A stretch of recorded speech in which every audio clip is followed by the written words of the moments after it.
tinggal di situ selama 7 tahun. Di dalam kisah itu Syekh Abdul Qadir Jailani menceritakan selama 7 tahun hidup sendirian di reruntuhan sebuah bangunan. Beliau hanya minum yang ada di situ, hanya makan yang ada di situ. Beliau hanya dahar akar-akar, daun-daun, buah-buah yang ada di situ. Setiap tahun Nabi Khidir datang kepada beliau mengajarkan sesuatu. Setelah 7 tahun Syekh Abdul Qadir Jailani itu oleh Nabi Khidir disuruh masuk ke Baghdad. Jadi 18 tahun, terus prihatin selama 7 tahun, lalu beliau disuruh masuk ke Baghdad.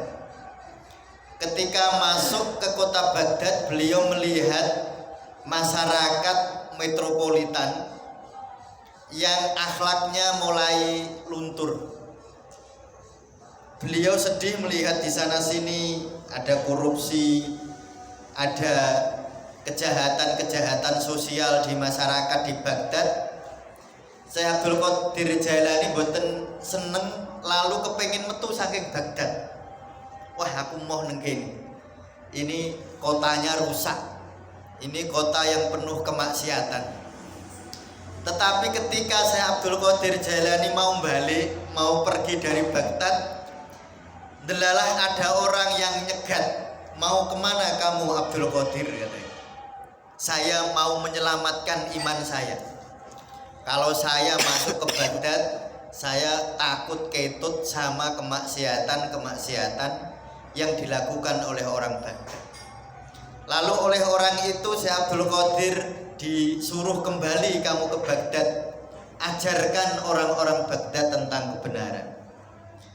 Bareng ngoten Syekh Abdul Qadir Jailani kembali lagi ke Baghdad, tetapi beliau tetap gelisah. Sampai suatu malam beliau berdoa kepada Allah, ya Allah, bukalah hijab yang menutupi hati saya, biar saya tahu tentang kebenaran. Dungane Syekh Abdul Qadir Jailani. Esok malamnya Syekh Abdul Qadir Jailani jalan-jalan ke perkampungan di Baghdad. Delalah ada orang yang membuka pintunya, lalu ngundang, anak muda, datanglah ke sini, katanya, kata orang tua itu.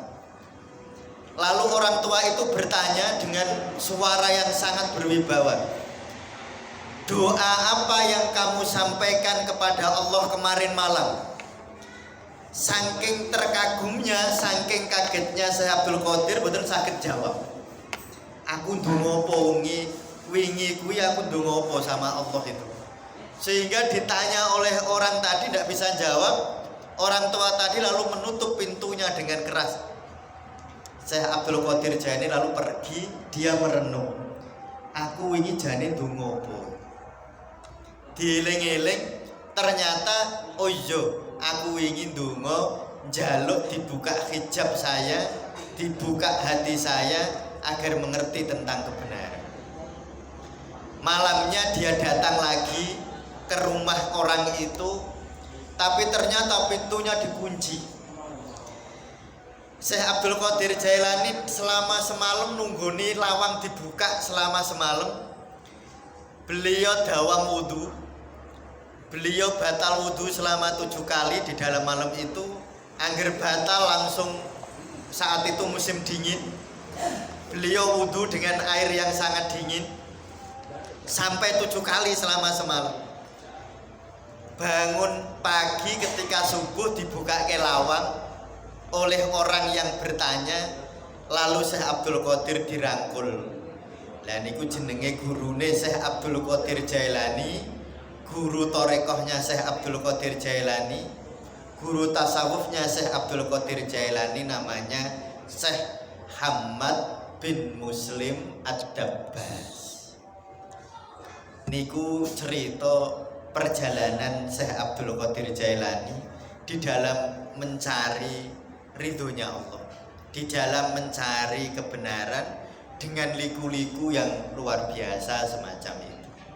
Oleh karena itu, semoga kita bisa meniru semangatnya Qadir Jailani goleki ridhone Gusti Allah, direwangi 7 tahun dengan tirakat semacam itu, direwangi kroyo-royo jauh dari tempat asalnya, dari Iran. Jilan itu di Iran, menuju ke Mekah, menuju ke Baghdad dalam rangka mencari ridhonya Allah Subhanahu wa Ta'ala. Jadi kalau kita di dalam perjalanan ingin mencari ridho Allah kok cuma pengen penak-penakan, ora gelem prihatin, berarti kita dereng saged niru perjalanan hikmah Syekh Abdul Qadir Jailani. Semoga kita semua diberi hadiah oleh Allah perjalanan menuju kebenaran, perjalanan menuju ridha Allah. Amin ya rabbal alamin. Wassalamualaikum warahmatullahi wabarakatuh.